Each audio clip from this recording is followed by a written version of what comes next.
Yelo salbonani abalandeli be-AV Girald channel kama ngqiniso isibongo sakodube ngithemba ngilitholile right lonke bantu bakithi lapho elikhona benza thanda ukuthi ngilichazele kakhulu ngendaba le yama-Aslamu sithola abantu abaningi aba-aplayela ama-Aslamu ingathi bathola izinkinga behlunyezwa ngamaphoyisa abanye bathi bahlunyezwe ngamaphoyisa abanye bazakala kuthiwa ama-Aslamu asavunyelwa ukuthi apply siyavala okuliqiniso ke na ama-Aslamu isale mvumo yokuthi liwa applyele ubuye eZimbabwe ubuye eLesotho ubuye eMozambique ubuya ku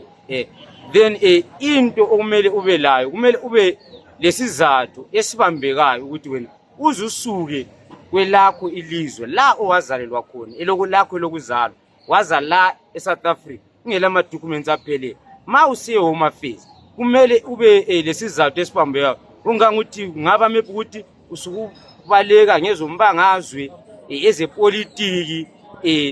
eyakho imfihlo wena personal ukwenzela ukuthi abantu be-home affairs be-understand bese ma ule story esizwakalayo bazokwenzela i-Aslamu like kungazange wahluphana nabantu. Then okwesibili ma une-Aslamu esakuvumela wena amalanga ukuthi ube la eSouth Africa ukuthi ma usumiswe iphoyisa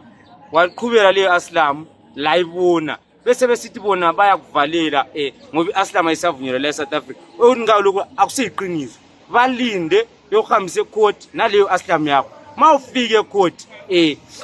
umagistrate ecourt uze kuyeka as long iphepha lakho i-Aslamu yakho ivalid kuyikuthi wayilanda straight home affairs ingafraudwanga ungayithathanga uma-Nigeria uyilande straight home affairs wafika bachazela istory zakho anyeke uze uhluphane le police eyenza thanda ulitshele ngwana this is AV Girald, our stories, our truth. Don't forget to subscribe kule video, you like the video, then you share it. Mali lembuzo linga WhatsApp ku 073 962 9075 3075. I'm going to